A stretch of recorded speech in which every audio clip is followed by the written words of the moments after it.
Hi, I'm Rebecca Lang, Toronto real estate broker, and welcome to my October market update for the City of Toronto.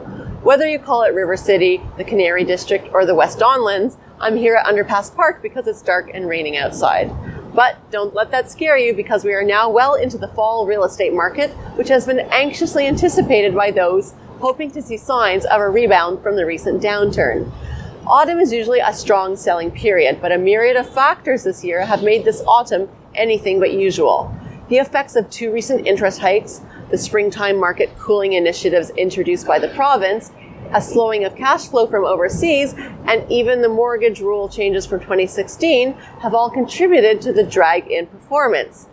While today there are some indications that home buyers are regaining confidence and that the correction might be short-lived, it is a bit premature to assume that sunshine, unicorns, and a return to double-digit price increases are just around the corner.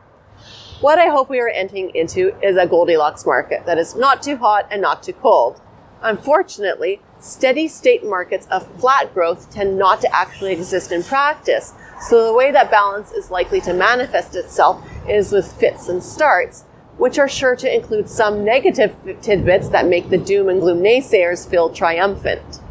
I recommend those thinking of buying or selling who are worried about the constant barrage of analysis that shows the market pulling in opposing directions to not lose focus on more personal, pragmatic considerations.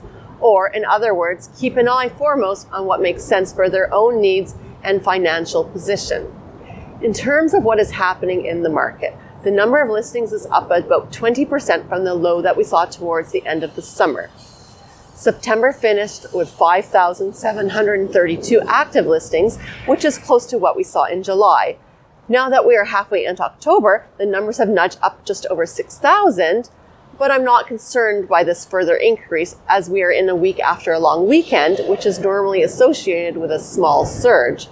Active listings are also up close to 20% compared to last year. However, last year we were very much undersupplied. Total September sales came in at 2,510 homes, and when you divide the active listings by the sales, it shows we have an almost balanced level of just under 2.5 months of inventory. Thus far in October, this rate is still hovering around the same level. When you look at the composition of what is on the market, there are a couple of things to make note of. First, a disproportionate number of these additional listings are for detached houses, which means the condo apartment segment is still very tight. Second, although there is an improving selection of houses available, I'm personally not seeing as many high-quality homes being listed as I would typically see at this time of year. And in particular, there are not nearly enough listings in the core neighborhoods and segments that are most in demand. It is as if every homeowner who has a decent home in a decent hood with any flexibility in their needs to sell is choosing not to make the move right now. Unfortunately, I'm not aware of any researchers tracking this kind of seller sentiment, so my second comment will simply have to rest on my subjective observations.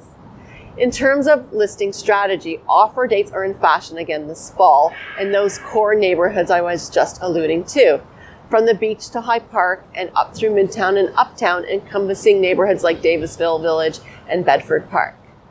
The greatest prevalence of offer dates is in the East End and at the lower price points. So, if you spot a new listing near the Danforth priced under $1.2 million, it probably has an offer date and it's probably underpriced. The ubiquity of the strategy is showing in the stats, with detached homes in Leslieville and Riverdale selling for an average of 9% over list. As you get into the higher price points and or out to the inner suburb neighborhoods, offer dates are certainly not as common, but are still sporadically being attempted.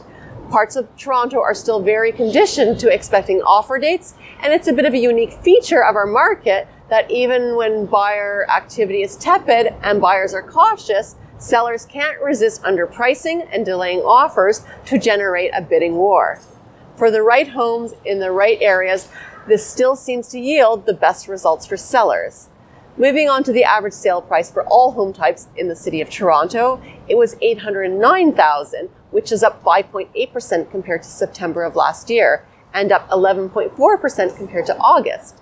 This jump compared to August is likely because of a greater proportion of higher-end homes being sold. So let's break things down further by housing category. For detached homes in the city of Toronto, the average sale price was $1,355,000, which is a 4.7% increase compared to last year and a 13.8% increase compared to August. Before getting too excited about this month-over-month increase, if you look at the home price index, which tracks the value of the underlying characteristics that comprise a home, you will see that while it is up 6.6% compared to last year, it is pretty much flat compared to August. Thus, average prices are likely being skewed upwards by the higher end activity, while underlying values for detached homes are still very level. The same goes for the HPI for the other home categories. Year over year, they are up, but flat month over month, reinforcing that an overall leveling of underlying values is taking place. Moving on to semi-detached homes, the average was $935,000, up 5.4% over last year. Condo townhouses were at $608,000, which is up 8.4% compared to 2016. And finally, the average for condo apartments was at $554,000, which is a whopping gain of 24.1%. Yet again, condos are the shining brightly in the market, especially condos located downtown. As I stated last month, the average downtown condo is up over $120,000 compared to last year, and the number of downtown condo listings is actually down more than 13% compared to last year. With just over a month and a half of listing inventory, the downtown condo market is the tightest segment in the GTA. To put the 1.5 months of inventory into perspective, Richmond Hill is at 6 months of inventory right now, which puts Richmond Hill very much into a category of a buyer's market. I realize I just broke my no 905 statistics rule, but I wanted to make the point of how differently the downtown condo market is performing. If you're looking to rent one of these downtown units instead of buying, it is even tougher still. Not only are typical rents up over 10% compared to last year, but there is also stiff competition from other renters and even offer dates with which to contend. In contrast, current downtown condo investors and dwellers hold an enviable position for the most part and have various opportunities available to them.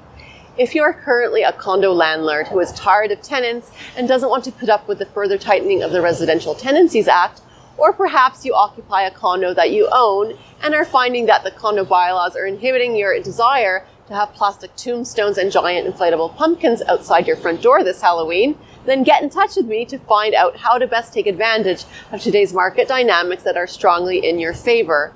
Moving on to the topic of mortgages. We finally have official indication from the Office of the Superintendent of Financial Institutions that the expanded stress test will soon be unleashed. Starting sometime early next year, they are planning to require all mortgage borrowers to qualify for their selected mortgage based on an interest rate that is 2% higher than the actual rate they'll be paying. It won't matter if you have a good credit profile, are financially prudent, and have a 50% down payment, you will be forced to qualify on this artificially higher rate. Not only does this threaten to shut out lower income Canadians from the prospect of home ownership, it will potentially further concentrate the mortgage market into the hands of big banks, while also pushing some borrowers into more risky forms of borrowing. Given the leveling off of housing prices, the other rule changes that are still being absorbed into the marketplace, and the very low rate of delinquencies on mortgages, it really seems like this is poor timing to introduce such measures. Various groups are raising alarm that this change should be re-examined. Whether it will have an effect, we won't know until the official pronouncement comes out later in October. On that not very upbeat note, that just about wraps things up for this month. As always, please get in touch with me with any of your real estate questions. You can call me at 416-357-1059 or connect with me through RebeccaLang.ca. If you're watching on YouTube and enjoyed the video, please give it a thumbs up on the bottom right, leave me a comment, and subscribe if you haven't already. Now, if you didn't like the video, please comment on what you would like me to discuss in the future and improve on next time. For that matter, if you want to post about why homes aren't selling in the 905, or what the BOC should do with interest rates, or what you think the real stats are that I'm somehow holding back, I'll welcome those comments as well. Thank you again for watching. Enjoy the rest of October, and don't leave your pumpkin shopping into the last minute when there's nothing left but $30 mutant pumpkins that won't even stand up by themselves. Until next time, I'm Rebecca Lang, Toronto real estate broker.